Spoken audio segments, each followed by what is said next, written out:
name is Findzinu, VP of Marketing at SFU Blockchain and AI Club. I would like to welcome you all to our nationwide event. Technology starts with innovation. Innovation is not just about new ideas, but also about finding the right people, the right community, in order to execute and leverage our talents and ideas through cooperation and shared values. At the SFU Blockchain and AI Club, we believe in creating a better world through cooperation. For this reason, we have prepared Blockchain Evolution Canada in order to analyze, question, and discuss the Canadian blockchain industry, a multidisciplinary industry with potential various applications such as voting, healthcare, banking, arts, manufacturing, and supply management. We'll analyze what we have accomplished so far, where we currently are, and what we can do to put ourselves in the best position possible. We would like to thank our collaborating university clubs across Canada for getting their communities involved in this event. UBC Blockchain Club, University of Toronto Blockchain Group, University of Calgary Blockchain Society, King's University College Capital Management Club, York University Blockchain Community, McGill Technology Club, Western University Ivy FinTech, Western University Ivy Sales Club. This is Blockchain Evolution Canada. We look forward to doing more events with all of you in the future. I'll pass it to Riley Bainton, our president at SFU Blockchain and AI Club. Oh, thanks, Aylin. Really appreciate that. Thank you. Hello, Anthony, Leo, Amber, Koleya, and Addison. Welcome to Blockchain Evolution Canada. Really happy for all of you to join us here. Thank you so much. And just as Aylin was mentioning, I really want to thank to all of our collaborators, universities that are joining us, and not just the collaborators, but also students that are joining that don't have a club, but they're joining from across Canada. Really appreciate you being on here. Whether that was me meeting you on Discord, Facebook messages, Google Meet calls, Zoom calls, and ways of communicating. Really, it's a pleasure to meet all of you. And it's a really special moment for all of us here to be here together. All of our communities, it really represents true power to really change, true power to really educate and learn together and really make a difference. So I really appreciate and thank you. So with that, let's get right into it. Maybe each of you, if you want to just introduce yourselves, a little bit about your background, maybe just a fun fact about blockchain that really interests you. So Anthony, would you like to start? Sure. Thanks, Riley, and thanks for putting this on. It's something we've talked about for a number of months, and you did another one prior to that I think worked really well, and that was quite the intro. That was intense. I've been in, this is my 10th year of being involved in the cryptocurrency space. I started the Toronto Bitcoin meetup back in 2012. Through the last 10 years, been focusing on one mission, which is building the tools to empower people to be in control of their digital lives, and doing that through building wallets and building infrastructure, and helping to orchestrate community groups and events, things over the years. And that's always been a passion of mine, is community building and being able to be free and empowered with technology and tools that enables people to be in control of their money, communication, and identities, and building out those things. So thanks for having me on. And something interesting about blockchain, I guess it was when I first heard about Bitcoin in 2012, it was the initial thinking that I had the ability to be my own bank and have the ability to take these technologies that I've followed in terms of decentralized technologies, and back in the day, peer-to-peer file sharing and things like that. And with the event of Bitcoin, I really understood right at the beginning that it was something that had an opportunity to provide that empowerment to people to own digital assets and to be in full control and allow them the freedom to do so. So that's what's interesting to me right off the bat. Oh, that's awesome. Amber? I think for me as a compliance person, I was very skeptical at first. And I know there were a lot of things about Bitcoin that just struck me as being potentially problematic. I'm a compliance geek. I'm a former banker. And so the idea that there was this pseudonymous founder and no one knew who that was, and there's this system that seems to operate completely outside of traditional finance was nerve-wracking for me. And I will say that I would not have become involved in 2013 if it wasn't for someone reaching out to ask me to do a risk assessment update. And I said, sure, I don't know much about it. I'm skeptical of it. I've never done anything with it at all. Can you pay our retainer in Bitcoin? And that quickly turned into an absolute obsession for many of the same reasons that Anthony has described. It's just absolutely fantastic technology with the possibility to be absolutely life-changing for so many segments of the population, myself included.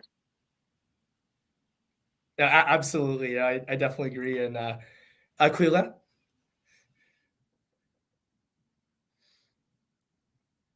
Oh, I think you're just on mute. I swear that's been my theme song since COVID started. It's like, you're on mute. I should make a song about that, seriously, a little rap song that just consistently plays if you're on mute. All right, my little tirade. But Koleya Karringten, I'm the executive director for the Canadian Blockchain Consortium. And I'm really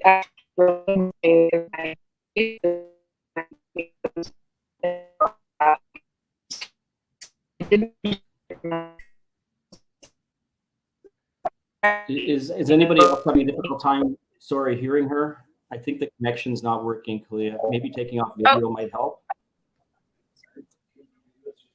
Sorry. Is it better? Are you able to hear me? Yeah. Okay. I really apologize. I'm actually speaking at the CASA event today as well. So my laptop, I'm trying to personally hotspot. So really sorry about that. Okay, so sorry. So I got back into the space about 2016.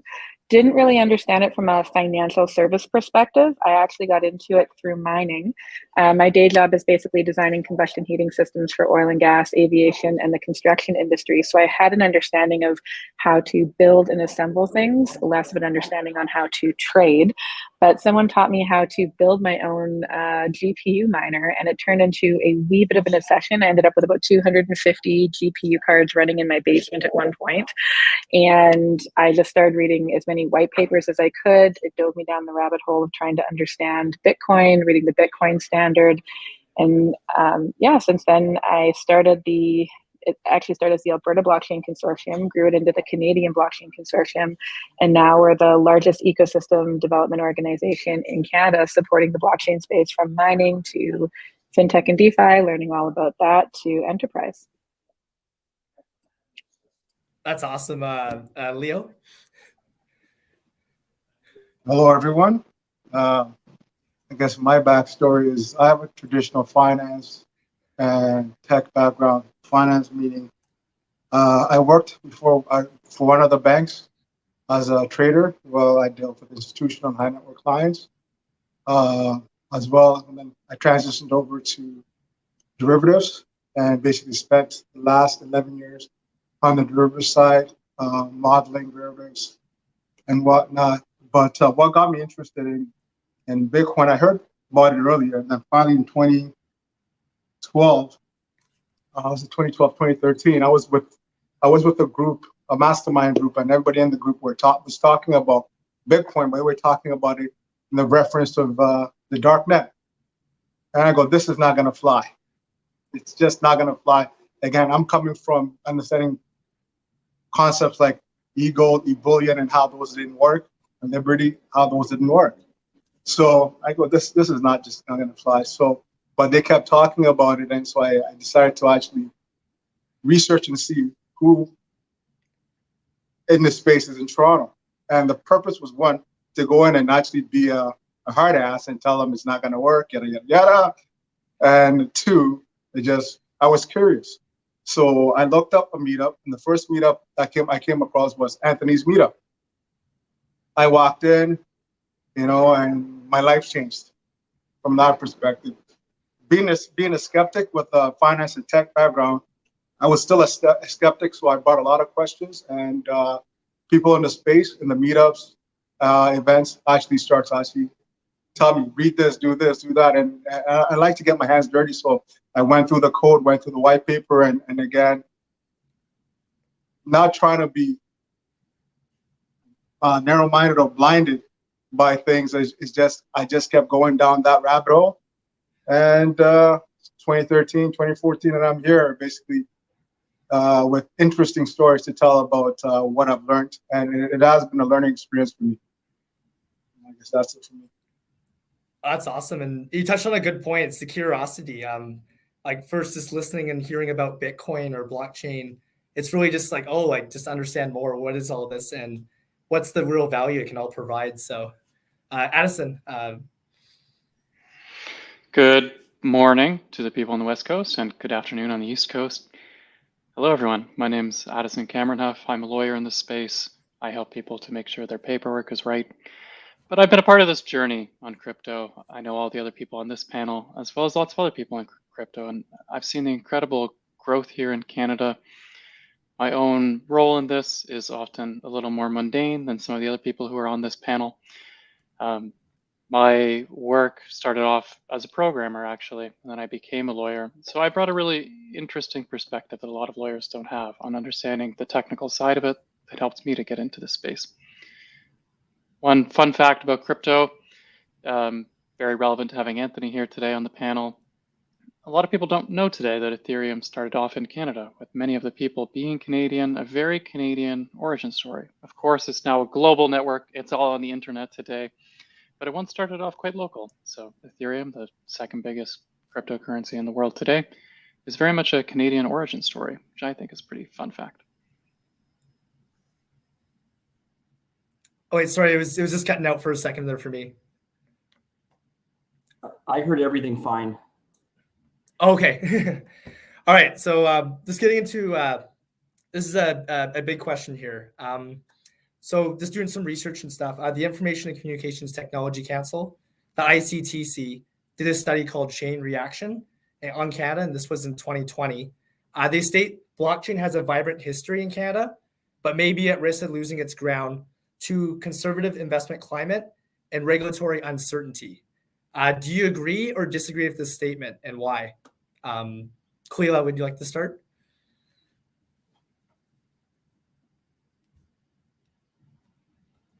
I'm sorry, part of that cut out for me. Could you repeat? Oh, okay. So the ICTC did a study called Chain Reaction in Canada, and this was in 2020. They state Canada has a vibrant history, but risks losing its ground to conservative investment climate and regulatory uncertainty. Do you agree or disagree with this statement, and why? It's hard to say that I would completely disagree with that particular statement. So in terms of, I'll take this off. In terms of the regulatory landscape in Canada, I know that regulators are working to engage closer with industry to provide better regulatory clarity.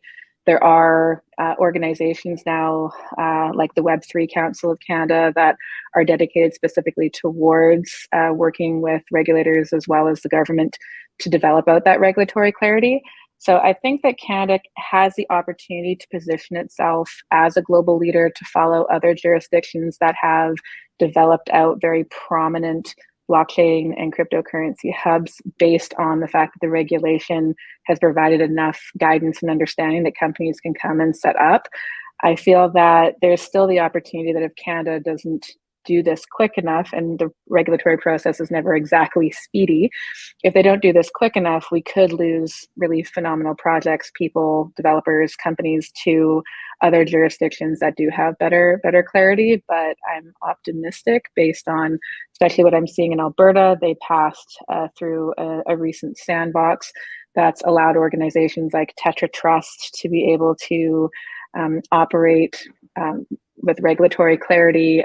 We are seeing companies like Binance, FTX, who just bought BitVo. We're seeing a lot more large-scale international exchanges coming into Canada as well, which also showcases that Canada is being seen on a global stage. I don't believe these companies would make the level of investment that they're making to acquire businesses or set up and work with regulators if Canada didn't have an opportunity to, thrive in this ecosystem. What would you say, Addison, in terms of the regulation side? Do you agree, disagree? I think if one door closes, well, there's 24 other doors that are open. So this is a student event. There are tons of opportunities that don't involve regulated industries. So although that's often the focus of discussion around, for example, how can you get some sort of license to do some sort of regulated activity, like in the investment space or banking or something, maybe you can't. For startups and students, this might be inaccessible because it's too difficult, like lots of things in Canada. Lots of regulated industries are just too difficult for startup. But that doesn't mean there aren't 1,000 other places you can go with that talent, not just physically to other countries, and unfortunately too many people have done that, but the world is there. Blockchain is global, it's online, people can make software. It's important to stay out of regulated areas if you don't think you can sort out that system or navigate it. But that doesn't mean you have to stay out of crypto. So much of what's going on is not a part of specific regulated industries like that. So I think it's important for people to understand what those rules look like. And if that looks really difficult, just steer clear of it. There's still tons of other things that people can do that are not within those buckets. I hear this a lot from people where they say, oh, well, everything is regulated under securities law or something. Well, no, there's tons of things that are not in that bucket. Maybe they're in a different bucket. Maybe they're not specifically regulated at all. And many people also think that sounds nefarious. It's not. Like Walmart is not specifically regulated as an e-commerce giant. They're not specifically regulated for operating their retail stores.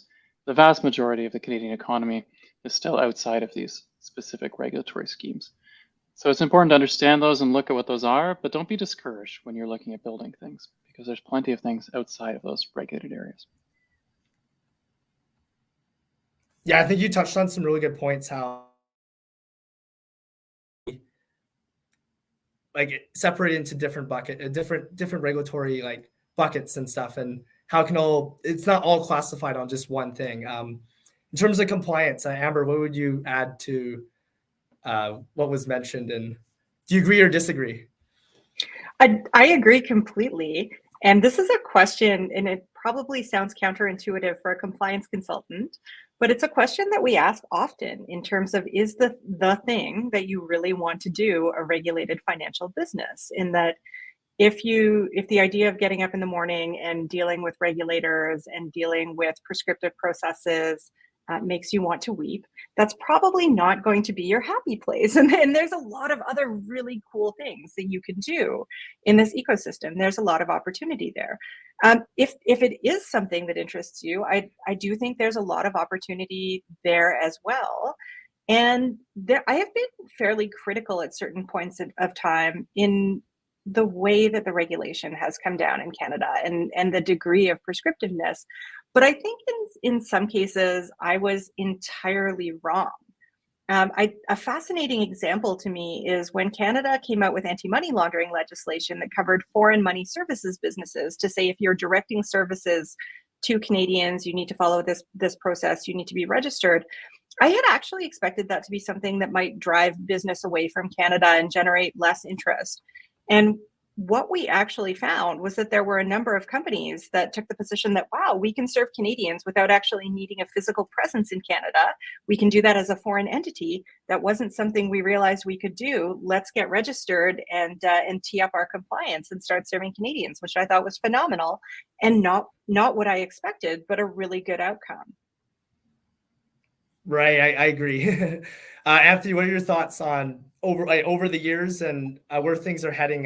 Do you agree or disagree with the statement and what's been said here? And well, to your point, or I guess the quote that was first brought out, how is Canada at risk of losing its initial thing? I think if anything, it needs to get it back. I think a lot of it's already been lost over the years, and the opportunities have been lost, and the lack of clarity and lack of certainty over the years have led much of projects that were initiated here to move outside of Canada. And just as much maybe as we do have entities trying to get back in, there was mention of, I think, FTX and Binance, but the slew of exchanges that over the years have also left because of the market's just not very big up here for a lot of international entities to come and spend the energy it takes in order to set themselves up here. And so as much as maybe there are a few that are trying to do it still to come back in, a lot have left over the years, a lot with banking issues, a lot with other issues over the years that I don't think it's been very fertile for a lot of stuff that would have been great to be able to do out of Canada here. And because of that, there have been a lot of exiting of projects. But who's to know, maybe if some of those projects were even to be regulated or not, but just the uncertainty sometimes makes it necessary to just say, this seems a little more fertile in this area. I'm going to go try that out just because we have concerns about it. And that was the case with Ethereum, and we decided to set up in Switzerland because it just was uncertain what we could and couldn't do here in Canada, and that was unfortunate. And then the years following, a number of entities that have gone in other places to set up. So I think it's not so much are they going to lose it, it's can we get it back to a point where people feel that it is the best place to be setting up their businesses, whether they're to be regulated or not. Is it the best place to do it? So I do agree that there is some movements, and it's not all negative, and hopefully there's a possibility that leaders can come together and organizations that have been mentioned here to educate and help bring plans into place for regulators and governments to institute things that will encourage more productivity and more creation of companies and businesses in the space that we are all involved in here. That's really well said. Yeah. There's a question that really follows up well to this from one of the universities, McGill DTech, their club. They came up with, how do you think government regulations will shape the crypto space in the upcoming years here in Canada?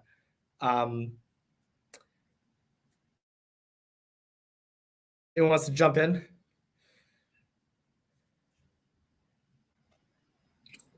So I can start on that if that's okay. And I think there's something that's really important to say at the outset, which is that there are all of these wonderful opportunities for not just for us to be passively regulated, and I think that's important, but to contribute to these processes, to have a voice, to be able to express what works and what doesn't work. Koleya runs an organization called the Canadian Blockchain Consortium, which is constantly commenting on regulation and legislation, liaising with regulators. There's a number of fantastic organizations in Canada, depending on where you sit. So there's the Web3 Council. If you're an MSB, there's the Canadian MSB Association. And all of these are the types of organizations that are going to comment on draft regulation, that are going to try to have an influence with policymakers. And I think it's important to understand that when you see something and you say, that's not what I'd like it to be, it's wrong, this definition is garbage, it's overreaching, it's blah, blah, blah, don't just complain about it on Reddit. Your regulators probably aren't reading Reddit. They don't care about your thread. But there are forums where you can influence and where you can comment. And I highly encourage everyone to participate in those to the extent that you're able to do so. You can do that as a member of your organization, but you can also do that as a private contributor. And so you might want to be one of the people on a committee that's helping to write a letter, that's helping to draft a letter. And that's incredibly important. The other piece that I'll say about that, just having participated in a lot of these committees, is that your commentary can be detailed to the point that you take draft legislation and redline it and write in what you think it should be and send that as part of your commentary. When I first did that, I didn't know what the response to it would be. And what I've learned is that policymakers actually love that because there's incredible clarity in doing that. So you can express to that point, and that's actually probably more useful to a policymaker than a 3-page description of why something should be different than it is that doesn't actually explain what you think it should be. So to that end, I would say don't just be passively regulated to get involved. And I do think that there are going to be tremendous changes in various forms from various different regulators at the provincial level, at the federal level, coming down the pipes. But those are certainly things that we as a community can shape as well. Let me just jump into this, and I want to echo Addison's point. If you're in the blockchain crypto space and you're looking at a regulated industry, 9 out of 10, you are going to be regulated. Doesn't matter what tech you use, you are going to be regulated. So people have to get used to the idea of that if I'm going to play in that space, I should think ahead and know what kind of regulations being applied currently to legacy players and how that will impact me. Now, in the space, in the blockchain crypto space, fintech space is where everybody's mindset is kind of focusing on. So you have a lot of people pushing for all these regulatory rules to be applied to all these new segments like DeFi and whatnot. But you have other aspects of blockchain crypto that you can use, that you can apply, you can actually get into and not have to worry about regulatory concerns. And with that being said, is this any project that I've been involved with or discussed with, automatically I look at, okay, what is the underpinning premise? What use case are they trying to deal with? And if the use case is in a regulated industry, then automatically the conversation will go, okay, you have legacy players that are being regulated that basically as the technology matures, they will definitely push for you as a new entrant to be regulated. So as everybody said, is that you have to engage in the conversation of how do I actually get ahead of that regulatory concerns. Now, that being said, what I want to basically stress to most of the students here is this: the space is fun, right? There's a lot happening in the space. Don't get your mind too bogged up on what the regulatory concern would be. There are people, if you want to get involved in that aspect, please go ahead. But you know what? Just do what you do and innovate and help innovate. That way, Canada, and to your original question, Canada wouldn't lose its place, right? Because if we worry about regulation, what people are going to do is basically leave and go elsewhere. The project might not even need to be regulated, but the concept of, oh, Canada's over-regulating, automatically goes to, you know what, I don't even want to take the chance. Don't worry about that.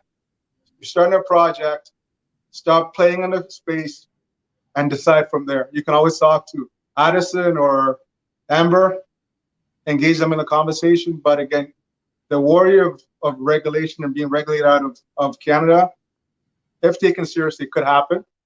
And a lot of smart people will leave. But again, that's where people like us have to basically come up with common sense conversations with government, with people that are in the space or new entrants, and basically guide them in how to actually navigate the space and navigate the innovations that they're looking at. Koleya, you have any points to add for what Leo said? I would just say, like, in terms of especially engaging with regulators, like Amber's very right. They do love it when the industry comes to them and helps them have a better understanding. A few years ago, we actually started one of our committees as like a fintech committee, and we directly reached out to regulators saying, like, we know you're putting out guidance in this space. Is there anything particular that you'd like some education on? And they would either want to have a better understanding of like what is staking, or they would want to know a bit more about like decentralized wallets. It didn't really matter. It was whatever they were interested in. And so we'd actually put roundtables together where we'd go out directly to industry, bring in the experts, and have them engage with regulators. So regulators in public generally don't tend to go back and forth in a roundtable setting, but they came up with the topic, they came up with the questions, and industry came and responded. And we've done about 5 of them now, and we've seen like positive like guidance come out that reflects what we've done at the roundtables. We've engaged, like right now we have a meeting with the Honorable Michelle Rempel on her next reading of her bill. And she's asked us if we can bring the industry together, bring as many members as we can to the industry so they can directly tell Michelle, like, here's who we are, here's what we're doing, here's how many people we have employed. Because what government really wants to know is like, you know, is this a supportive industry? Like, is this going to pay tax revenues? Is this going to hire people? These are the kind of talking points that help government get more engaged to push regulatory framework forward better. So things like that, we really enjoy being able to facilitate because we are like a nonpartisan organization. Other things that we have is even a banking committee where we work with all the Charter 1 banks trying to help advocate to them. And I know Amber's part of that committee as well, to have a better understanding of the actual risk profile to these businesses. Because in Canada, even if we can get our regulatory process to move forward quicker, which I agree, if we don't see, some more quicker movement, we're going to lag behind the pack even further than we already are. But if those companies can't also gain access to a bank account, then that's another issue that we're currently seeing. And there's no banks in Canada really saying like, hey, you're welcome to come work with us. So there's a lot of different areas where the community can get together. And that's one of the things that we do is we bring as many members of the community as we possibly can to engage directly with their government, directly with their regulators. And we don't try and act as a middleman, more of the facilitator. And that we've seen like positive interactions happen from it. Well, that's awesome. Yeah, definitely. Pushing the regulatory forward, having as many members involved. Any comments, Anthony or Addison, on that point there? Go for it, Addison. I've seen an increasing number of people develop software anonymously and not associate their identities with it and not start companies around these things, in part due to these rules and how they keep increasing. I expect that to continue to be a trend. It's probably not really a particularly positive trend, but these things are reactions to how things go. And it's not just Canada's laws, it's laws everywhere in the world. Because if you're online, if you're making a global blockchain system, every place matters to you. And I think this has pushed more people back to anonymity, which kind of takes us back to many years ago, back to Bitcoin. Somebody earlier in the talk mentioned the anonymous founders of Bitcoin. And then Ethereum, people know who they are. We've got Anthony here. That's one of the co-founders of Ethereum. You can actually go and talk to these people. They're online, they have businesses, they've got new companies and investment and all these sorts of things. But I think we're seeing kind of a regression back to this anonymous development for people building new amazing software. So we'll see if that trend continues. Maybe it won't, but it's something I've seen over the last few years. Any final thoughts, Anthony, on what was all said here and everything? No, not particularly. I'm keen to get out of the regulatory aspect of the conversation. Oh, okay. All right, so for the next question, according to Statista for 2022, blockchain spending solutions in Canada is expected to grow 73% compounded year over year. So from 93.5 million in 2018 to 800 million in 2023. And it's pretty crazy how that's only 3 months away. It's almost 2023. See most of this going into in terms of the funding and different blockchain spending solutions, like what areas and industries? Anyone can jump in. Leo, would you like to start? Can you repeat the question because it got noisy on my end? Or if somebody heard the question, just go ahead and answer it and I'll jump in based on that. So I would say that in terms of like spending, that's an exponential number, which is really fascinating. But in the enterprise space, we're definitely seeing a lot more really fascinating projects. And this is definitely outside of the regulatory area. But it's encouraging to see, and Canada's been a first for a few things. So one, in terms of the oil and gas industry, in Alberta, a company called Guild One did one of the very first blockchain transactions on Corda and actually settled through the Alberta Treasury branch.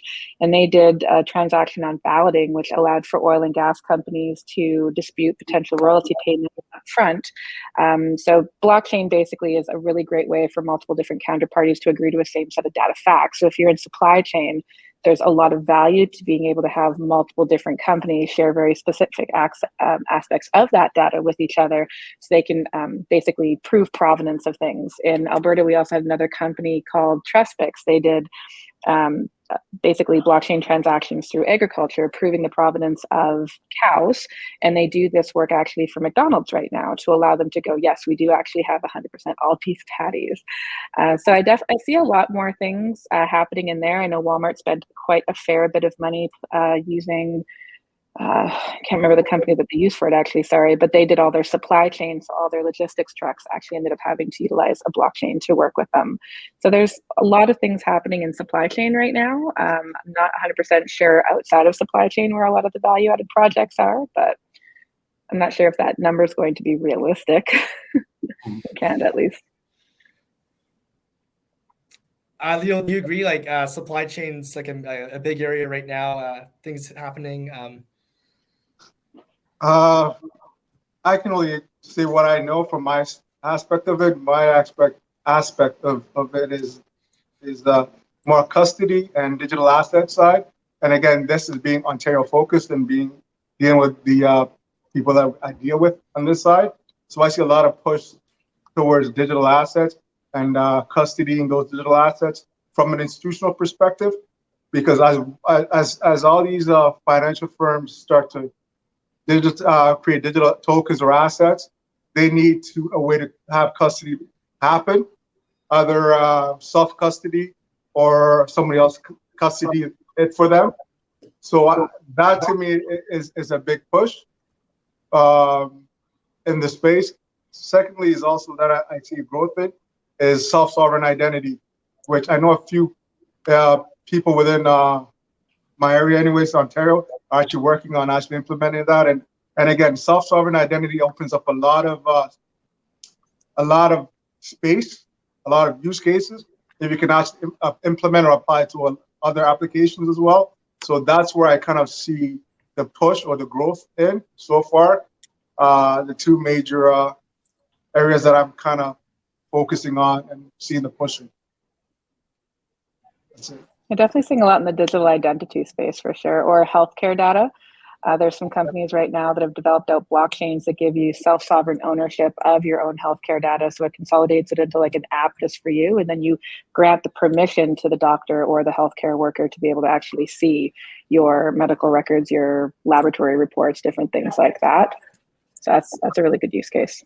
Yeah, I mean, I remember I was in Ghana in 2015, 2016, and I had a development team there. And when I introduced the guys to blockchain, the crypto, they didn't get it at first. And one of them actually walked through that same use case. Goes, are you telling me I can put data, encrypted, whatever, on the blockchain and go from one village to another and basically give a doctor access to my data?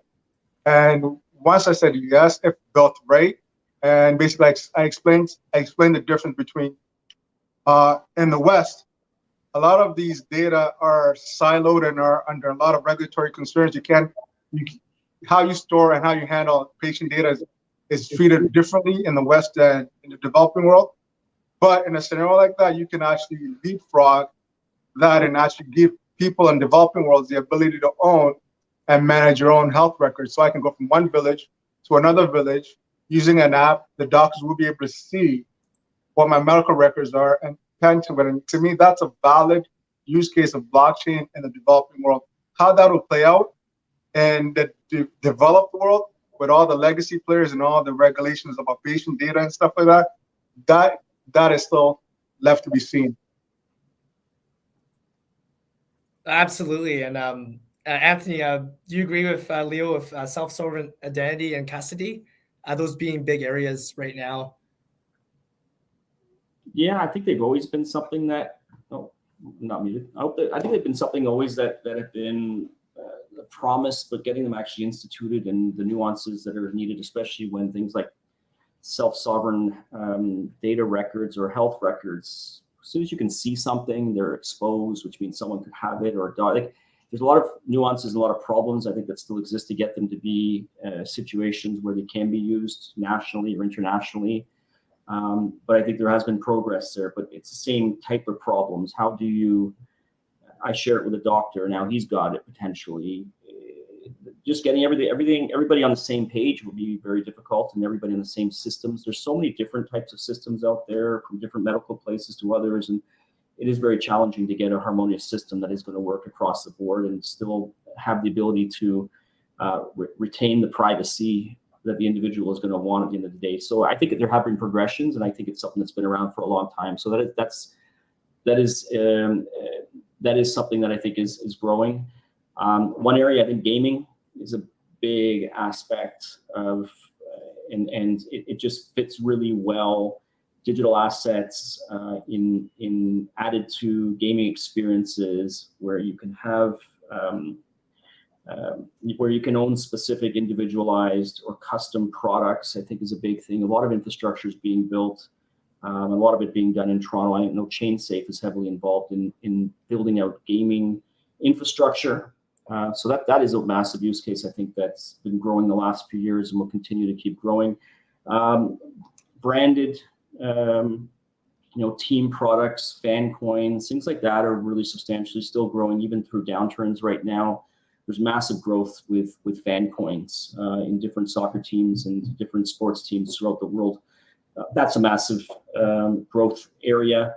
And that all comes down to how can you create experiences for fans that will incentivize and reward them for participating in their ecosystem. And I think there's a really big play there to continue to expand out fan experiences using digital assets as rewards, or even kind of similar like DAO situations where you can vote on certain things that maybe aren't too meaningful, but you can vote on a specific team jersey, and those that are in that community have access to vote, and it feels more like you can be connected with something that you really care about. So I think gaming, fan tokens, these are things that are seeing a lot of steam and progression over the last few years.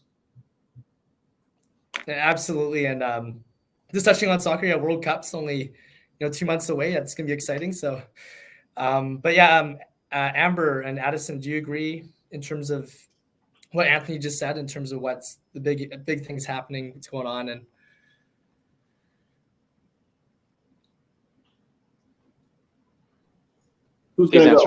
these answers were so great. I don't have more to add on that. These answers are so good. Actually, people should probably rewatch this live stream. Actually, there's some really good points in here, and some of them have a lot to unpack and a lot to talk about. Amber, any? I would agree with that assessment. There's a lot happening. Oh, okay. Just a question here from another university. So this is from York University out in Ontario. They asked, does blockchain technologies, could they become more sustainable to the environment in order to complement green technologies? And I guess all that, yeah. Anyone can jump in. All right, I'll go. And I think it's good to have maybe a general basis for those that are listening to understand maybe where the environmental concerns have come into play with models like proof of work, like Bitcoin is been runs on, and what Ethereum has run on until recently. And the idea and concerns I think people have is the amount of energy that it requires in order to secure the technologies. And is there better ways of doing things that aren't necessarily using those types of technology, those really intensive energy uses to facilitate the needs of securing these technologies. So is there better ways? And I think from day one, the goal with Ethereum was always to shift over to proof of stake, which is a system different than proof of work, which doesn't have the energy resources needed in order to do the same type of mechanisms. And it was intended very early on with the project back in 2014 that the move would happen to proof of stake because of the potential issues, both I think on the environment side, but also on centralization concerns as well. But specifically, you're talking about the environment. So I do believe the technologies will continue to work forward towards systems that more people can get behind, because if there is a concern about the harm that they may be causing, or is there better ways of doing things where more people who are aligned more with helping the planet, you might get a lot of favor from those people if you can switch to systems which still hopefully maintain the same type of security and the same type of needs, but do it in a way that is not going to be creating the concerns that these people may have or anybody may have. So I think there's a lot of problem solvers in the space. I would argue that this sector has maybe the greatest problem solvers in the world. And with that, coupled with the desire to benefit our planet and benefit humanity, I do think we will continue to have new technologies emerging that will achieve those goals. Yeah, absolutely. You made a good point, like having the same security technology, but that provide the same kind of security and stuff. Koleya, would you like to add any points to green tech and how blockchain can work towards that? Well, I know that there are projects right now, like we know Ethereum just did its merge from proof of work to proof of stake, dramatically decreasing their environmental outputs. I believe Cardano claims to be one of the most ESG friendly blockchains with one of the lowest carbon emissions per transaction. There's a lot out there that work towards those things. I know Calgary's Guild 1 is doing a lot of work in tokenizing carbon credits to, actually prove out the amount of carbon, or the fact that you actually have access or decrease the amount of carbon that you're outputting. Right now, I don't, for me personally, I'm kind of a oil and gas girl, old school here. I definitely believe that, our energy industry is the entire reason that our country is able to basically exist and survive right now, as we are in a harsh northern climate. So we do require the use of hydrocarbons and oil and gas, things like that. So I don't see energy usage as damaging. I think that responsible energy usage is very, very important. So there's not a whole lot of projects that I've really seen in this space that can really tout that they're being very energy efficient outside of kind of proving out carbon credits and different things like that. Okay. Addison, any points to add in terms of I guess the need for green energy?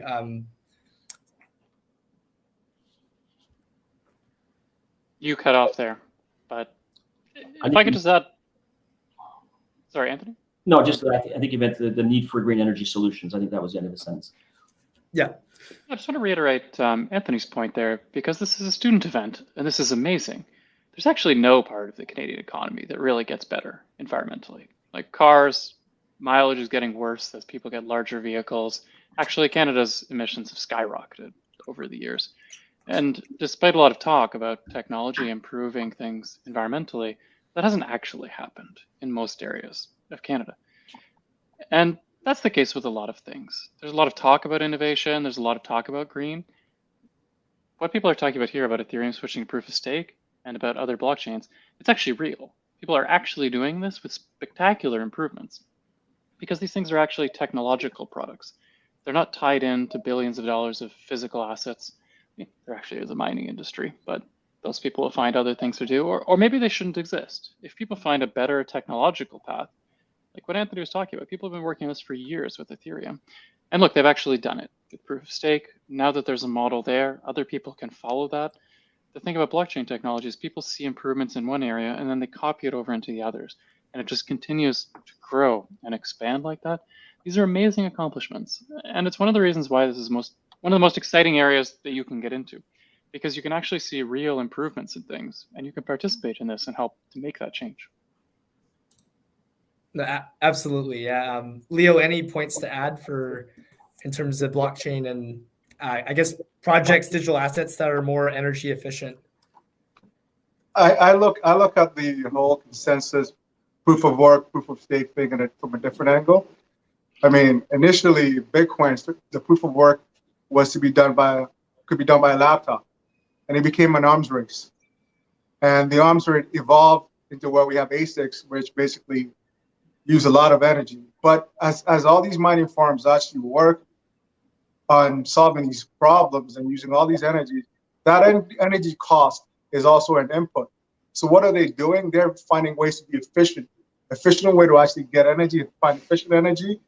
And that, to me, in the long run, whether proof of work or proof of stake, what's going to happen is that these operations are and will find ways to be more, quote unquote, green.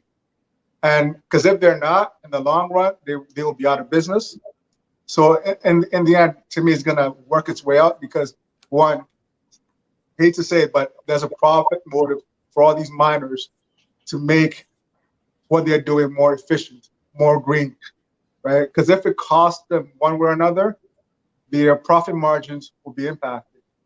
So I see it from that angle. Proof of work, proof of stake to me, it's just a way. It's just a consensus mechanism, right? In the end, I don't know which one's going to win, which one is going to win, which one is going to be around. One thing I know is that proof of work in nature has been around for the longest while, and in nature and man and everything I do, you do is all proof of work. You know, you study, and you write an exam, you pass. That's your proof of work. So I mean, it's energy or effort expended somewhere to get a result somewhere. Yeah. And honestly, I think especially in terms of like Bitcoin mining, like mining in general has received a negative view, especially in the media. A lot of it to me is a bit of a misconception. Like, yes, at one point, a lot of the global hash power was in China. Yes, it was done on coal, very emissions intensive. But as Leonard was saying, it's like miners are incentivized to go to basically the cheapest power, which also tends to be some of the cleanest power. So you have a lot on hydroelectric, you have a lot on natural gas. The environmental footprint of those is quite low. So like Bitcoin mining produces a lot less emissions. And in terms of the energy expenditure to secure the soundest money the world has ever seen, it really is, it is worth it. If you think about the energy required to support our like traditional financial ecosystem, a lot of people have a skewed perspective because they're like, oh my God, look at how dangerous, mining is. But it's like, well, at the same time, how much energy do you think is used for you to transport yourself to and from work? How much energy do you think is used in agriculture to grow your food? How much energy or hydrocarbons do you think is used to build your roads, or your TVs, different things like that? So people don't have a very holistic perspective of what Bitcoin mining does, what it secures, and why it's valuable in comparison to other daily activities that they have in their lives. Yeah, it's a really good point. Or go ahead. Oh, sorry. Oh, sorry. I was just going to say to Koleya's point, I've just added to the chat what I think is probably one of the best and most interesting critical articles that I've read, which is a piece that Nick Carter did for the Harvard Business Review related to the actual calculations that go into energy consumption. And I think given that we're at a student event, I'll drop that I think some of these topics and adjacent topics are probably really fantastic opportunities for grad students to take a look at this in more detail, to take a look at the applicable models, and maybe to develop something that is a new model that's going to be a more accurate read on some of these questions. Yeah, absolutely. And I just dropped it into our Facebook and YouTube, so be sure to check out the link there and everything.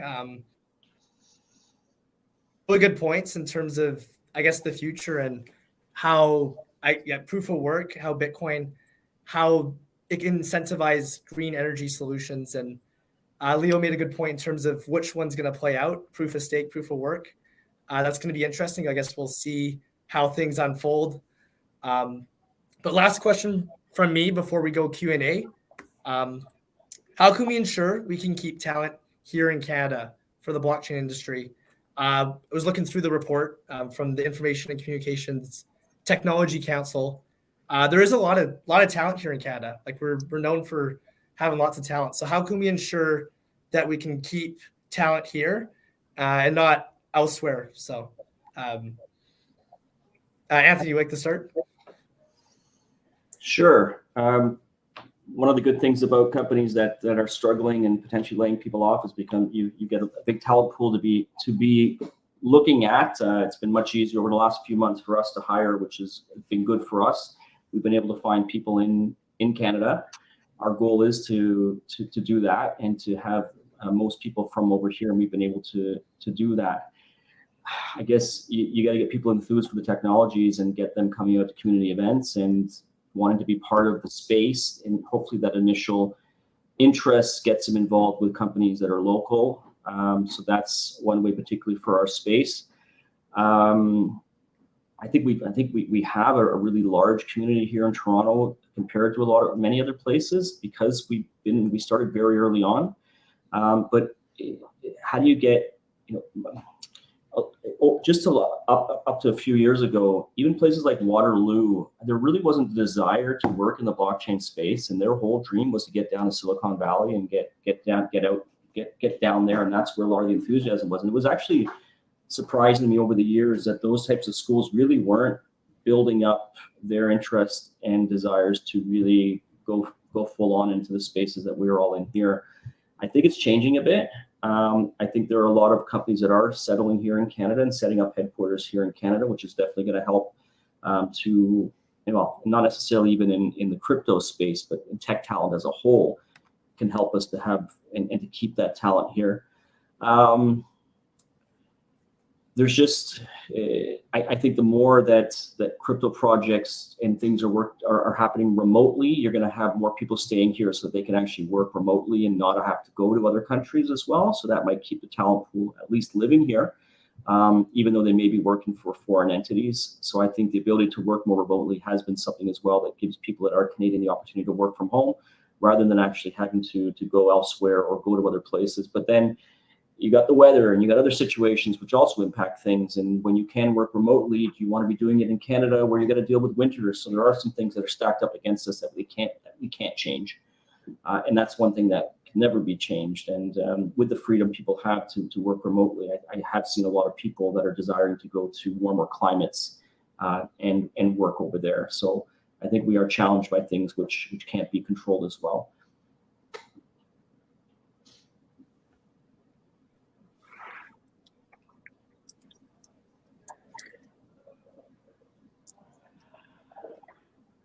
Riley? I would say, Oh. sorry, adding to Anthony's comments there, a lot of times from when I've talked to students when they're thinking, oh, I want to go to Silicon Valley, it's because Silicon Valley has some things that, one, everyone knows there's money there. The first five, what would you call it? Customers are within like a 1 mile radius of you. So there's customers there, there's money there, it's where all the talent wants to go. It's because they've built this globally recognized ecosystem hub for technology. For us to retain that in Canada, we need to have hubs like that set up here where people know, okay, if I go here and I innovate, I'm likely going to get access to funding. I'm going to get access to talent. I'm going to get access to customers. A lot of times when you see companies leave, it's because they're not getting access to those things. There's a reason why Uber, even though started by someone in Canada, had to go down to the States to make it happen. Skip the dishes, very much same thing. A lot of the companies that could be considered unicorns couldn't make it happen. So for us to be able to retain talent, we need to showcase that there are jobs and opportunities. One of the things the Consortium is doing right now is building education programs for NATE, which is the Northern Alberta Institute of Technology. But to build that education, what we did was we brought companies together that are looking to hire based on the education that they actually themselves help create. So it's like industry-led education in the blockchain space, and the students that would go through that would already have a built-in kind of like job funnel that could come through it. That's like, okay, this is the kind of training that we're looking for. Or to help prevent companies from doing layoffs, potentially retraining. So if, one particular, job or skill set is no longer quite relevant to their business, what are things that we can do to help retrain these individuals to give them new opportunities? So stuff like that is really, really helpful. And then, groups like ours, what we try to do is make people aware of all the opportunities in this space, because if students know that there's opportunities, they're more likely to stay within their own cities or at least within this country. If they don't think there's opportunities, that's where they're going to leave for places like Europe, Asia, the States.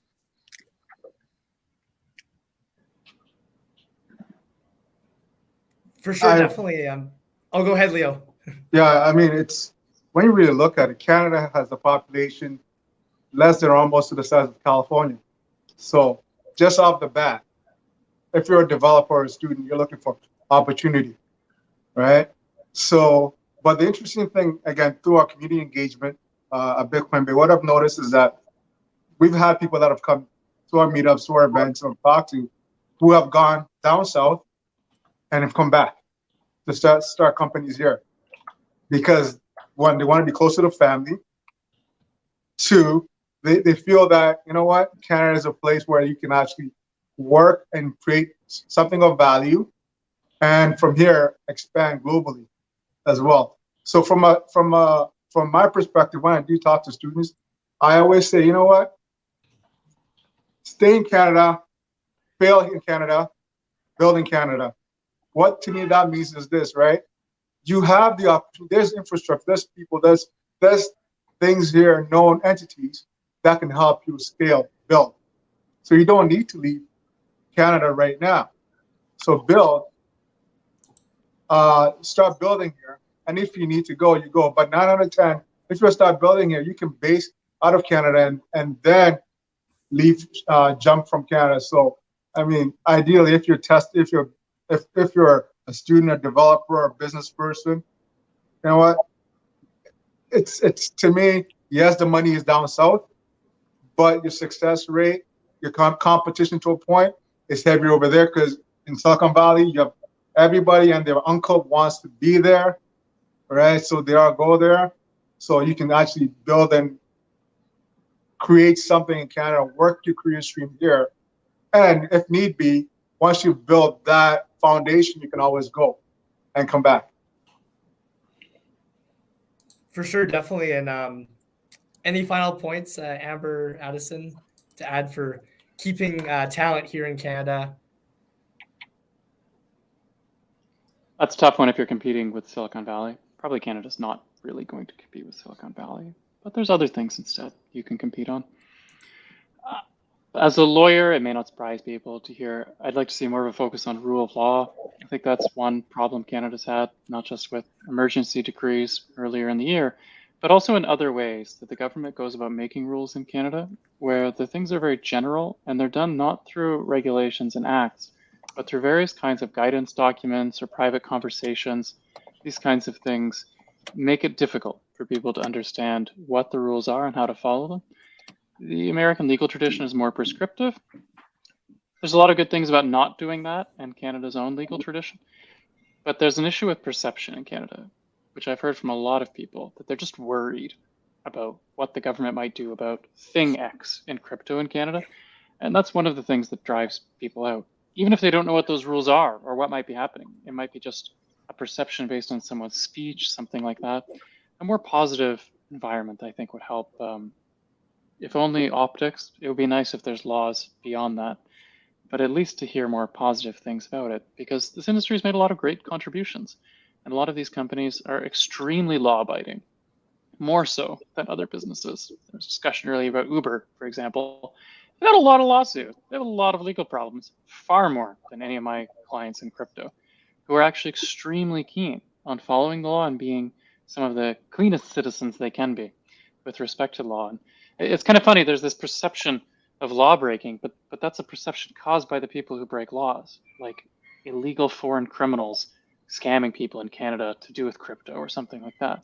If you look at the actual companies that do these things, they're nothing like the news. The news is about crazy stories from abroad or insane scams in other places. If you see those news articles, they almost never have to do with Canadians. And the Canadian story is actually quite a positive one in this respect. I completely agree. The woke media doesn't help. To echo what Addison said, we hear consistently from FinTrack, who is our anti-money laundering regulator, and from the RCMP that the quality of data that they're getting from regulated crypto companies is absolutely incredible, and it's helping to solve criminal cases, both here and abroad. So it's I think there's a lot of good news story that doesn't typically get covered. And in terms of keeping businesses here and having businesses here, I think that there are also some pretty fantastic ecosystems. Anthony has certainly made huge contributions in investing in various businesses in the crypto space. Addison has a practice that is absolutely designed for these up and coming growing companies to be able to have this fractional general counsel model where they're able to access his services. Leo and his team at the Bitcoin Bay give phenomenal advice and help people out and are such a wonderful supportive community. And Koleya's work at the CBC is a huge part of that in terms of having this welcoming environment, in terms of having this educating environment. And so I think there's a lot of good news stories in Canada. And if you're building a business, if you're thinking about building that here, if you want to have those conversations, I'm certain that we all welcome you to chat with us about it. Yeah, and include yourself there too, Amber, of course. Yeah. Of course. Here, let me throw that on in the end, since she can't hype up herself. Amber's been working on this for years and gives lots of talks and really tries to help people in compliance. She puts out lots of great things on Twitter. She's worked for lots of my clients over the year. Her and her team do a great job on AML compliance, and she's one of the examples of great businesses that are out there helping to support what's going on in Canada as well. So lots of great good news stories. Absolutely, and I would add probably one of like the most well-respected women in this space across Canada. What you do, Amber, I've fangirled over you since I got to meet you, and you are absolutely incredible. And I know I've had the absolute pleasure of being able to travel with her to some amazing conferences, and just an amazing human being. So thank you for the shout outs to us, but you're absolutely a rock star. I agree with that. And I just want to throw into like just thank you all for what you're doing. It's amazing, everything and all that, and it's just I really appreciate everything that's being built in here in Canada and moving forward, and what we can do and all that. So some great mentions in terms of like having positive news, more on that, opportunities in the space, build here in Canada. That's the big thing. So I'm going to now pass it off to my VP of Technology, Victor, my great friend. He's going to be guiding some Q&A questions. Leo, Koleya, Amber, Addison. It was a great main discussion here, and look forward to doing future events, and to all of our collaborators, all the universities we reached out to, for all the future stuff we can do. So it's going to be really exciting. Thank you, Riley. Thank you. All right, we'll see you guys soon. Thank you. Hello, everyone. Nowadays, we have an overflow of data, information that can be misleading, that the ones that you guys were mentioning about, the social media, the news that we read, and even some articles that our friends can like pass us on. These temper with our curiosity and foundation, which is the foundation for innovation, something that we were discussing previously with Leonard. For this reason, at SFU Blockchain and Artificial Intelligence Club, we want to provide accurate, reliable, and updated information when it comes to new technologies, in order to like create a trust and surprise, positive surprise, in order to incentivize curiosity. So for this reason, we organize this kind of events where people can submit their questions and be answered by people like you guys that are top experts in the field and have vast knowledge into the space. So today we want to answer some questions from York University. How can we change the idea of blockchain technology being just about cryptocurrency, especially with Bitcoin? Sorry, I didn't hear how can we change the what? How can we change the idea of blockchain technology being just cryptocurrency, especially about Bitcoin? So I'm assuming that the question, in other words, is like, how do you separate blockchain from the digital asset? Is what they're looking for? Like blockchain is a multi-purpose technology. You can use it in healthcare, you can use it in supply chain, but people have the idea that it's just cryptocurrency, specifically Bitcoin. How can we change that perspective from the public? Well, I think public perception it kind of came through because when Bitcoin was first, produced back in 2008 with its white paper, or 2009 when the first Genesis block was mined, blockchain and Bitcoin kind of became intertwined. And then as projects started to grow on it, like Bitcoin was a protocol, and then a token or a product. And then I know when Ethereum came in, they've developed a platform to allow for more people to be able to operate on kind of like that blockchain protocol. But I've seen conversations in the time I've been here where it's just like, oh, it's blockchain, not Bitcoin, or Bitcoin, not blockchain, and people trying to kind of separate those two things. I think that one, you're never going to truly be able to separate it. When people want to talk about blockchain, they'll discuss digital ledger technologies or enterprise blockchain if they're looking to separate it away from cryptocurrency. The media is not really going to change its narrative on it because it's too much of a hype story for them. If something bad happens in crypto, it's just like, oh, look, crypto winter, or Bitcoin's dead, or something bad happened over here. They don't really focus on the value of the actual technology. So I'm not really sure I see a lot of separation there, but I do think that a lot of people who do discuss will say like digital ledger technology or add enterprise to it. There's a lot more happening in that space. And I think people realize, like when people talk to us about developing out a blockchain, one of the first things we recommend is not actually adding a token to it. It's like it doesn't generally require to have a token to operate a blockchain. It's not necessary. It's not needed. What value do you create by adding or in trying to incentivize your ecosystem with this particular token? You'll probably have better luck moving forward just saying you have this database versus trying to add like the financial aspect to it. So I think it requires people to realize there can be separation of the technology and develop projects that do not have, a nonsense token where they're just trying to crowdfund based on it associated with it. That'd be helpful. Amazing. Something that goes related to this question is there any projects that can be a complemented with the construction or aerospace sectors in Canada?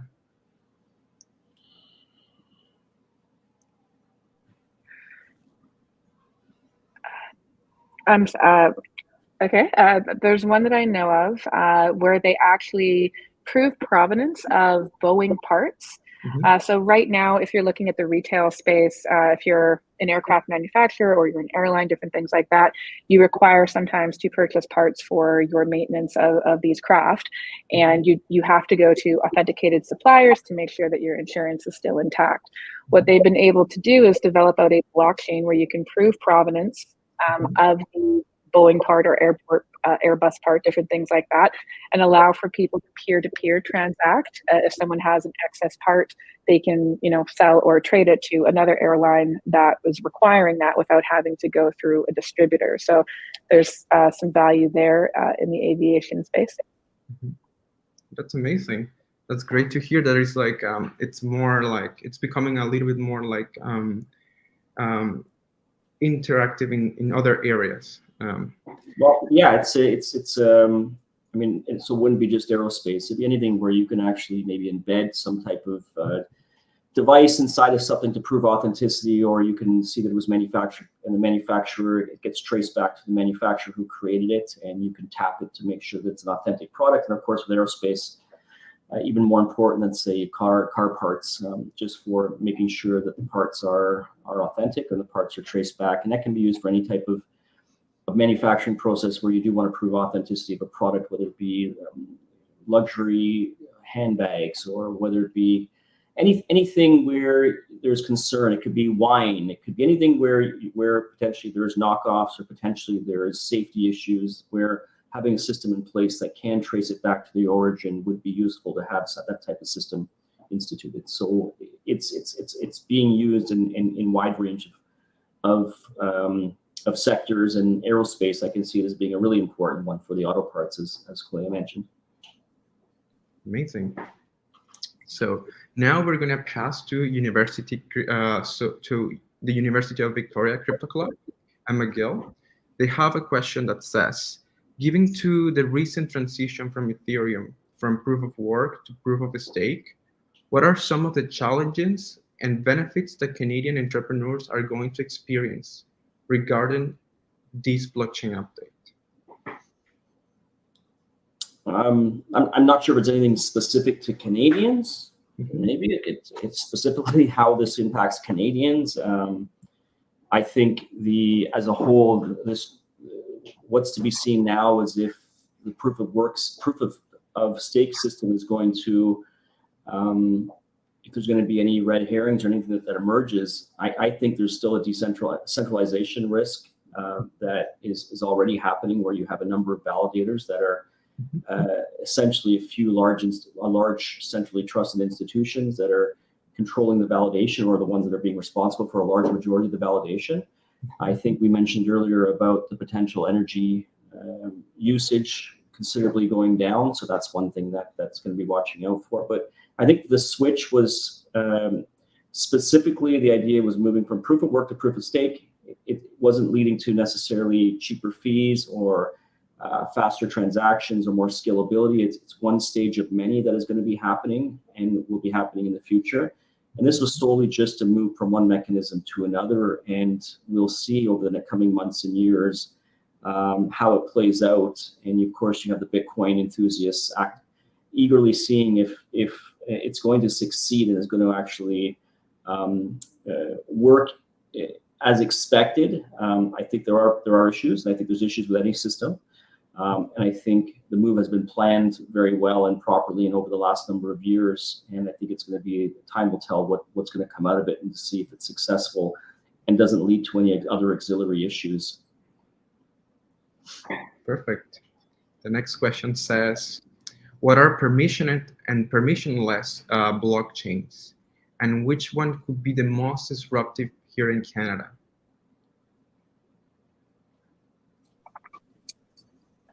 Who wants to go? And so the question is, what are permissionless or permission blockchain, right? What are they? Like permission blockchains and permissionless blockchains? Okay, so let me just quickly. So I always say this: what's an intranet and what's an internet? What's AOL? What's and a lot of you guys on the call don't know what AOL is, or so what? You got mail. It's a wall garden, right? A permission blockchain is a wall garden, right? Most permission systems don't last long. Permissionless systems allow anybody to come on and go off, right? So intranets, wall gardens are difficult to scale and to maintain, especially if you want global adoption. So you don't see Ethereum being permissioned blockchain. Permission blockchain, you can go into the world. Hyperledger, Bitcoin is permissionless. Anybody I don't need Anthony's permission to jump onto Ethereum, to jump onto Bitcoin. I can decide to mine, to stake, do whatever build on that protocol. So, and we've had this discussion internally here, and I'll be honest with you, I've shit on permission blockchains. To me, it's waste of an effort, right? For enterprise, people have talked about enterprise blockchain and try to sell enterprise blockchain as a permissioned blockchain, but it's just like me coming to you and selling you an intranet for your companies. And most intranets within companies are gone. So that is my 2 cents on permissionless blockchains. Effort should be put on permissionless blockchains. It's kind of like centralized or decentralized. The whole purpose of blockchain was to create a decentralized ecosystem with open source, right? So most open source projects are completely decentralized. If you want to have something centralized, go use a database, and that's a really simple one. There's a lot of databases out there that you can utilize. You don't really require like a blockchain if you're looking for something like that. But I think it could also, though, be argued is that there are benefits to potentially both systems. And could it be argued even that having to stake 32 Ether to be a validator, does that make a system a permission system, or is it permissionless to participate in there? So I think there's not necessarily, for me, that the benefits of permissionless systems are vast. I think when you start losing the ability of the permissionless side into the permission side, it loses some of the amazing things about the technologies that we're so excited about. But not all of these things are permissionless, and it's going to be, I think, a long time before the technologies can truly say that things are going to be fully decentralized and things will be fully permissionless with everything. And I don't think we're quite there yet. And I think they still can sometimes serve value, even if they aren't fully permissionless. I mean, you can look at it this way. You can look at having a permissionless system and following your certain data requirements, what you want, in a way whereby you can't, the information is obfuscated, but still live on a permissionless system. So the idea, and again, I've worked trying to get my head around the logic or the argument that people have always put forward towards permission to blockchain as a thing that enterprise can utilize, and it's enterprise focused. Like was said earlier, you know what? Use a database. If you're really concerned that much about who you let into the blockchain, and you need to control who comes on, use a database. You can manage access easier on a database than on a blockchain. I think there's also they're not necessarily fully permissionless systems, and you may have better scalable solutions if you only have a few people that are potentially maintaining a system, whether it be for enterprise, because when you go the decentralized route and the permissionless or the permissionless route, you're going to have limitations as well. So there are some benefits of scalability that can also be attributed to having some systems in place that aren't permissionless and don't have the limitations of full-on decentralized systems. And I think sometimes it's finding the balance that might be needed in order to achieve the goals of what you're trying to achieve. And potentially it's a banking consortium that needs to come together, and a number of them are unable to be on a permission system. And it serves their goals for scalability, it serves their goals for efficiencies, and to provide trust between those parties that are involved in the system. So I think it can be useful for certain cases, but the more exciting thing for me definitely is the permissionless systems, and that's the ones like Bitcoin and Ethereum and others. Perfect. We were mentioning about value. So there's a question here that mentions, what kind of value do you believe blockchains are the best suited to capture? Transactions, contracts, ownership, or information? I don't know if it's exclusive. I think they can be valuable and quite valuable to all of those different things. So I'm not sure I'd want to put one's more than the other, but I think there's a number of value cases, and I think that's a lot of the ability to be able to transverse many different sectors and many different things by providing that value, the value of ownership, the value of being able to be more free based on these technologies. And everybody could have a different opinion on what value is to them, but I think the technologies that we're all enthused about can touch many different places, and people have different ideas of what it is that's important to them. And I think you'll get a wide range of different answers on that. Sounds good. There's one question here for people that would like to create a venture related to cryptocurrencies. Any thoughts on blockchain as a means of raising venture capital by crowdfunding through initial coin offerings? Is this a legit application of blockchain?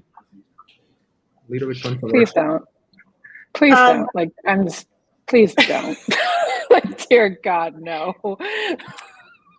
Sorry. So it's in most cases, you're probably talking about a security, at least in the North American context. And applying the technology to it doesn't absolve you from any of the existing securities laws about disclosures, being a securities dealer, all of those onerous, do you really want to be a regulated financial services company type of questions. And I would look at it the same way as I would look at the question, like, do we want to do an initial public offering as a company? Are we ready for that point? Do we want to go through that type of onerous procedure? And if you're an early stage startup, the answer is probably no. And that's okay. I think that there are lots of interesting ways that you can raise money that don't need a token. Perfect. And now the next question says, what kind of resources can Canadian and international entrepreneurs that want to base their startups here in Canada seek in order to ensure compliance when it comes to blockchain fintech solutions? Well, Amber? I know this one. Lawyers and compliance people. Yes, Amber and Addison are your go-to. And if you're looking to get really engaged in the ecosystem and get introductions, I would say Leonard with Bitcoin Bay, Canadian Blockchain Consortium.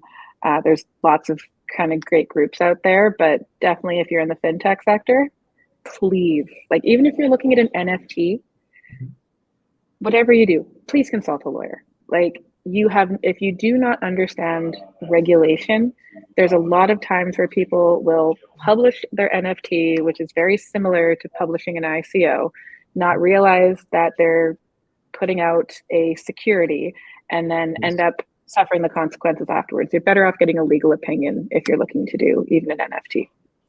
Let me echo that and say, get in touch with a person, a lawyer, or a person that actually understands the space. Yeah. Not all lawyers are created equal, so you don't want to burn bridges or burn capital by going to a lawyer that doesn't actually understand the tech or the space. So Addison is a great one. There's a few others in the space. Make sure you get to those that actually understand the space and can guide you, right? Amber also can guide you as well on that aspect as well. She understands the space, so that's very important. Now, let me give everyone a more useful answer there, because get a lawyer is not actually very useful to the vast majority of people, including students, because unfortunately the legal profession has managed to monopolize giving advice about laws and made this very expensive. Yeah. Lawyers are great. They do great stuff. It's very important. But you can research a lot of this stuff yourself and get some idea, is this a regulated area? Is this something that's going to be really difficult and complicated? Spend some time on this. That's not to find the final answer, but to understand before you contact people. Because people contact me all the time with things that if they did a little bit of research on, they would find out, no, that's totally not viable. Like starting a North American-wide virtual currency exchange, it's going to be really difficult. They don't have the money. That's not viable. Spend the time on looking into this because people don't recognize that the law and paperwork and regulatory side of their business is just as important as the software side or the business side. People spend inordinate amounts of time on developing business plans or even jumping to writing software. Look at this other side of the business and see, because maybe you can change what you're doing and focus in an area that will avoid the need for really expensive lawyers. Maybe there's a different option there. And a lot of people should probably start to do a little bit of the research on that before investing too much in the other areas. Now, follow up to this question. It's just when it comes to finding information, there is sometimes channels that do not provide accurate information. What kind of resources would you recommend in order to seek accurate information and also update it for those entrepreneurs? Yeah, I would say look for solid authoritative sources. So there are a lot of, I pick on Reddit. It's not, it's not for lack of love, but you're going to get a lot of bad advice on Reddit that probably shouldn't be your first port of call. Addison has an absolutely incredible blog that has a ton of information. My company has a blog. Koleya and the CBC put out really phenomenal articles. So you really want to look for, okay, maybe I don't want to pay that Six Sisters law firm for legal advice, and I don't have the budget for that, but they might have a blog that has a lot of information that's useful to me that I get to access for free and pay $0 for. So I think just looking for who are the people that actually know about these topics and what are they writing about it? What are they saying about it? Are they speaking at any meetups? Are they going to show up at Bitcoin Bay and maybe I'll have an opportunity to ask them a question? Those types of things are pretty key. And there's a lot of ways to access solid information at a cost of $0. Is there any from already successful startups that are already capitalizing? Is there any incentives for people or talented people that would like to pursue a career in there? For example, there is universities like the University of British Columbia that offer courses around a price of $2,000 or more per course, blockchain course.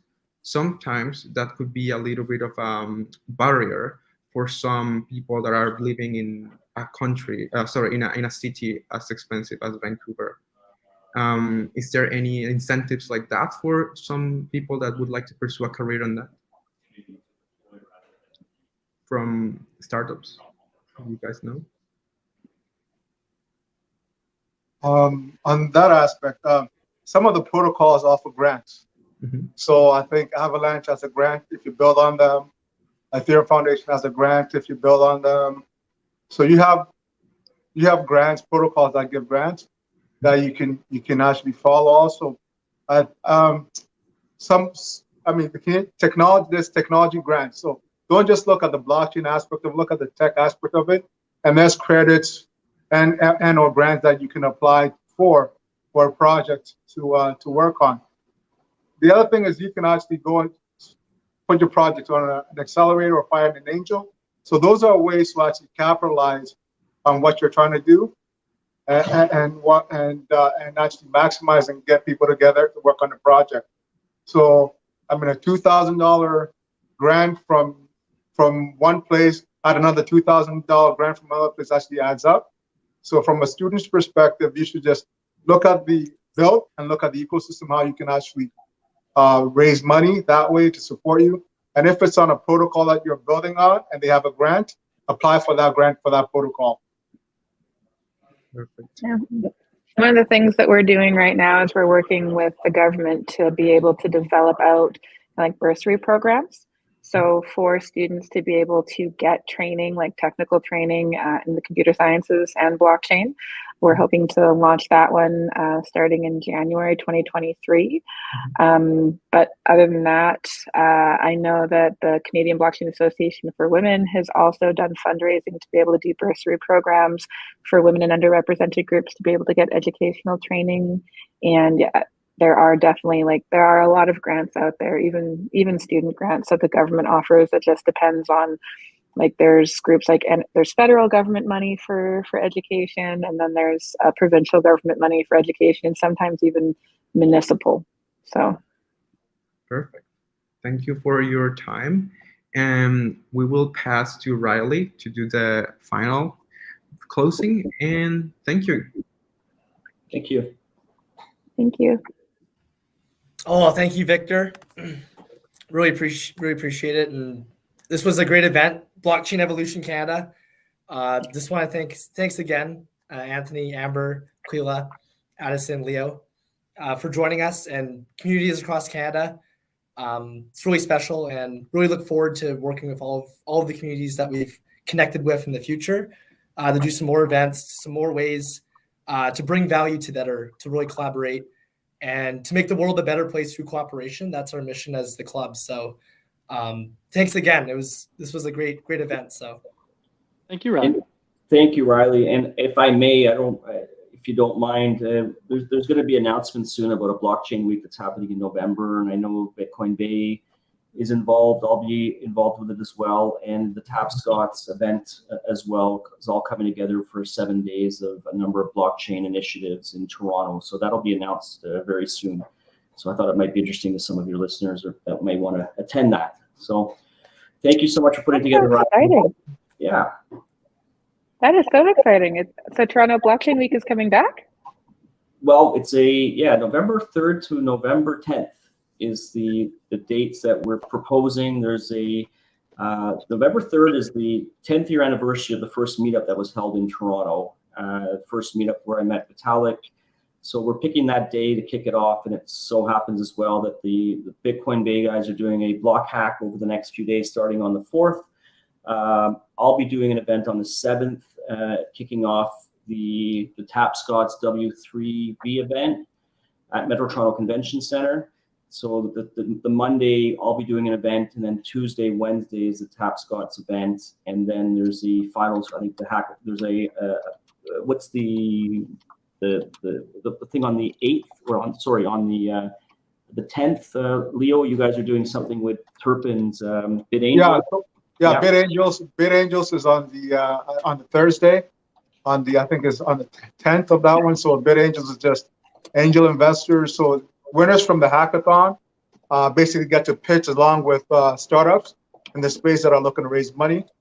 So I think the discussion actually we're still having on this, it might be bigger than Toronto Blockchain Week. We want to actually might go for the whole Ontario, whereby it doesn't matter which part of Ontario you're in. If you're doing something, you can include that. So if you're in Kitchener-Waterloo or Hamilton or whatnot, we want you to actually do something and actually participate. So again, awesome. Be like a So free. the consortium will host an event then. That would be great. Who would I? Great. We'll talk about a Koleya, and it's good to all the teams that are coming together to put this on and do their own events. But yeah, the 3rd to the 10th is kind of the week that's been set up for that. It kind of just aligned with events that were already happening, and it just fell all within the same time. So I think it was meant to be. So Perfect.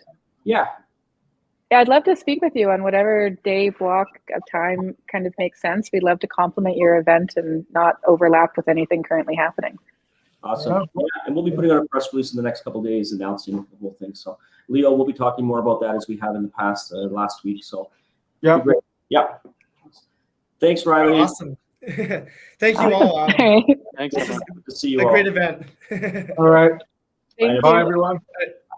Have a good one. Amber, I'll see you tonight. Yeah, I'll see you soon. Thanks, Leah. All right, everyone. Now it's networking session. Student networking. We'll put the link in on the screen here. We'll see you on Zoom. And thank you for tuning in to Blockchain Evolution Canada.